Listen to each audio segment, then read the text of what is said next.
अस्सलाम वालेकुम viewers, rich Pakistan के नए एपिसोड के साथ मैं हूं आपका होस्ट अब्दुर्रहमान। पाकिस्तान ने चांद पर जाने का ऐलान किया है और इस सिलसिले में चाइना के साथ एक मुआहिदा भी साइन किया गया है, क्योंकि चाइना चांद पर एक परमानेंट लूनर स्टेशन बनाना चाहता है, यानी कि मुस्तकिल स्टेशन होगा जो कि चांद की सतह पर रहेगा, वहां पर तहकीक करेगा। और इस स्टेशन के अंदर अब तक 7 ममालिक शराकतदार हैं, जिनमें से एक पाकिस्तान भी है।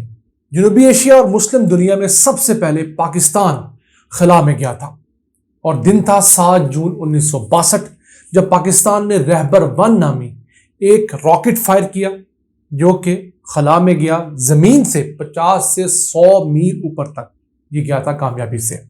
उस वक्त अमेरिका ने पाकिस्तान की हेल्प की थी अपोलो मिशन के लिए, जो इंडिया का बड़ा मशहूर ज़माना एक चांद का मिशन था।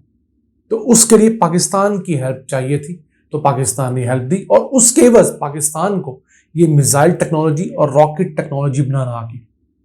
इस मिशन के बाद पाकिस्तान ने 1969 में कराची माड़ीपुर के अंदर एक प्रॉपर ऐसी फैक्ट्री लगाई जहां पर रॉकेट्स बनते थे और फिर यहां से रॉकेट्स की मुख्तलिफ रेंजेस मुख्तलिफ अदवार में जाती रही। बदकिस्मती से हम लोगों ने उसके ऊपर मजीद इन्वेस्ट नहीं किया, उस प्रोग्राम को आगे बढ़ाया नहीं। हालांकि हमसे 15 महीने बाद जाके इंडिया ने फर्स्ट टाइम खला के अंदर रॉकेट भेजा था और वो था नवंबर 1963। इंडिया के पास चूंकि बजट ज्यादा था, एक बड़ा मुल्क था, वहां पर सियासी इस्तेहकाम हमारी निस्बत बहुत ज्यादा था, इंटरफेरेंस नहीं थी, तो उन्होंने इस प्रोजेक्ट को इतना बढ़ाया कि अब चंद्रयान 3 जाकर साउथ पोल ऑफ जो मून है वहां पर लैंड किया है। कामयाब सॉफ्ट लैंडिंग है, एक बहुत बड़ी अचीवमेंट है उनकी, नो डाउट हमें इस चीज को मानना चाहिए। इतने बड़े मंसूबों के अंदर बहुत सारे ड्रॉबैक्स खामियां आ जाती हैं, नो इशू, लेकिन जो बात अपनी दुश्मन की मानी है वो आपको माननी चाहिए। अब पाकिस्तान जाना चाहता है चाइना के ताउन से, क्योंकि पाकिस्तान के पास उतना बड़ा बजट नहीं हम इसको अफोर्ड कर सके, या हो भी तो हमारे हुक्मरानों की नीयत नहीं इस काम में पैसे लगाने की। तो 7 ममालिक, जिनमें रशिया है, रूस जिसको वह कहते हैं, फिर एक मुल्क है बेलारूस, फिर Azerbaijan, Venezuela, south Africa, Pakistan और चाइना मिलकर इस इंटरनेशनल लूनर रिसर्च स्टेशन के ऊपर अपने इक्विपमेंट्स भेजेंगे।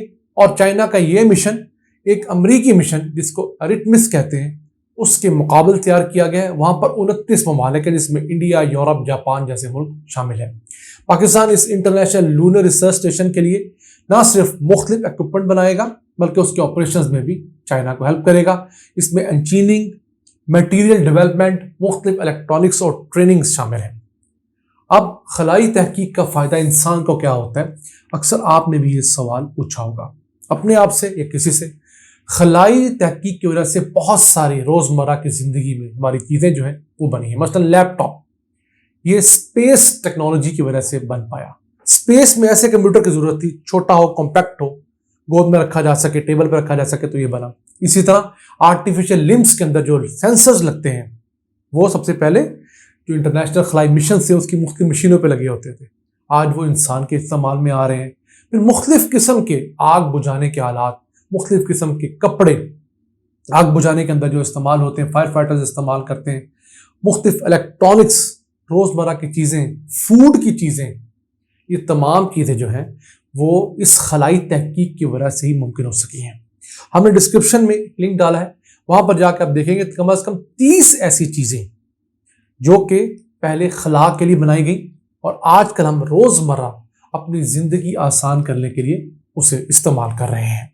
इसके अलावा अगले साल 2024 के मिड के अंदर चाइना एक मिशन भेज रहा है चांद के ऊपर, जिसका नाम है चैंग-ई 6। इस मिशन के तहत चांद के साउथ के अंदर जो निस्बतन डार्क एरिया है, जहां पर चंद्रयान 3 भी लैंड किया है, वहां से सैंपल्स कलेक्ट करने हैं।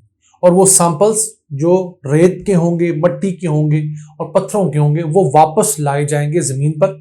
यहां लाकर उन्हें एनालाइज किया जाएगा और जाना जाएगा कि वहां की जमीन कैसी है। कहा जाता है कि चांद का वो पोर्शन जो है वो डार्क भी है और वो कदीम है निस्बतन उस पोर्शन के जो कि ज्यादा रोशनी के अंदर आता है। तो उस मिशन के अंदर जो अगले साल जा रहा है, पाकिस्तान अपनी छोटी सैटेलाइट iCube भेज रहा है। वो जाकर चांद के ऑर्बिट के अंदर घूमेगी, वहां से मुख्तलिफ डाटा लेकर पाकिस्तानी साइंटिस्ट को भेजेगी जो कि हमारे इस्तेमाल में आएगा।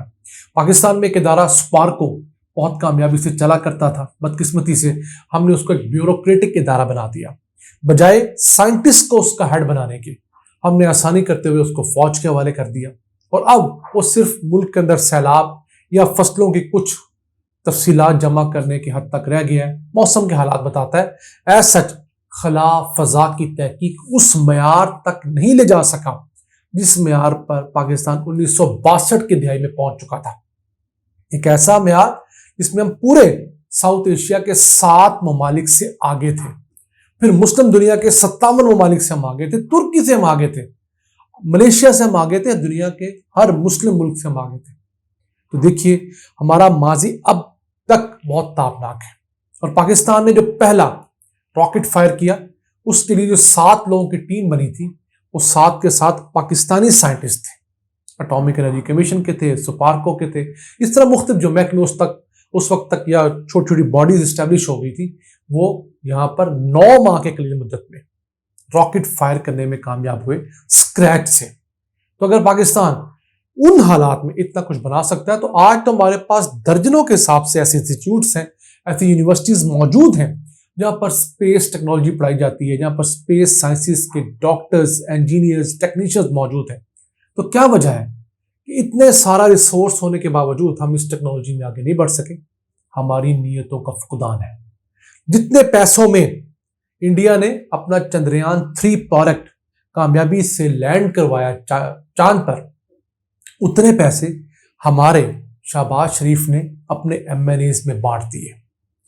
100 ارب روپے سے زائد رقم MNAs کو دی گئی کہ وہ اپنے علاقوں میں ترقیاتی منصوبے جاری کروائیں، جو کہ PDM کے MNAs تھے، تاکہ اب آنے والا الیکشن جیتا جا سکے۔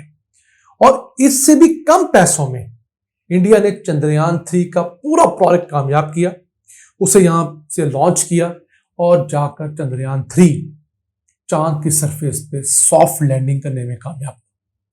پرائورٹیز جب تک ہمارے حکمران ٹھیک نہیں کریں گے، اس ملک کا فائدہ تب تک ممکن نہیں ہے۔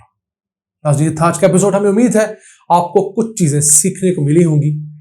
ہمیں اپنی دعاؤں میں یاد رکھا کریں، آپ کے ساتھ کا، آپ کی سپورٹ کا ہمیں ہر وقت احساس ہوتا ہے۔ اللہ سے دعا گو ہے کہ اس ملک کے اوپر اپنی رحمتیں بڑھائے، یہاں کے حالات ٹھیک کرے، تاکہ ہم اپنے ماضی کی طرح مستقبل بھی تابناک دیکھ سکیں۔